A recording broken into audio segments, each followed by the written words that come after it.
കുറേയേറെ സിനിമകളിലെ ഷൂട്ടിംഗ് സ്പോട്ടായ തമിഴ്നാട്ടിലെ ഹൊഗനക്കലും അവിടുത്തെ കുട്ടവഞ്ചി സവാരിയുമൊക്കെ കണ്ടിട്ട് ഒരിക്കലെങ്കിലും അവിടെ ഒന്ന് പോകണമെന്ന് ആഗ്രഹിച്ചിട്ടുള്ളവരല്ലേ നമ്മളൊക്കെ. എങ്കിലിനി തമിഴ്നാട് വരെ പോകണ്ട, നമ്മുടെ കേരളത്തിൽ പത്തനംതിട്ട ജില്ലയിൽ അതിൻ്റെ ഒരു സെയിം റെപ്ലിക്കയുണ്ട്. ഹൊഗനക്കലിലെ ആ ഒരു കുട്ടവഞ്ചി സവാരിയും അതേ ഫീലും ആദ്യമായി കേരളത്തിൽ കൊണ്ടുവന്ന ഒരു മനോഹരമായ ടൂറിസ്റ്റ് പ്ലേസിലാണ് ഞാനിപ്പോൾ നിൽക്കുന്നത്. ഇതിനധികം ദൂരമൊന്നും പോകണ്ട. പത്തനംതിട്ട ടൗണിൽ നിന്നും 20 കിലോമീറ്റർ യാത്ര ചെയ്താൽ കാടിന് നടുവിൽ കല്ലാർപ്പുഴയുടെ തീരത്തുള്ള അടവി എന്ന കേരളത്തിൻ്റെ ഹൊഗനക്കലിലെത്താം. കാടിൻ്റെയും കാട്ടരുവിയുടെയും ഭംഗി ആസ്വദിച്ച് കല്ലാർപ്പുഴയിലൂടെയുള്ള ഈ കുട്ടവഞ്ചി സവാരി എല്ലാവർക്കും മറക്കാനാകാത്ത ഒരു അനുഭവം സമ്മാനിക്കുമെന്ന് ഉറപ്പാണ്.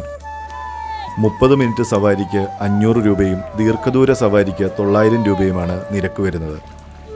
നഗരങ്ങളിലെ തിരക്കുകളിൽ നിന്നൊക്കെ മാറി ഒരു ദിവസം കാടിൻ്റെ വന്യതയും കുളിർമയും ഒക്കെ ആസ്വദിക്കണമെന്നുണ്ടെങ്കിൽ നേരെ അടവിയിലേക്ക് പോന്നോളൂ.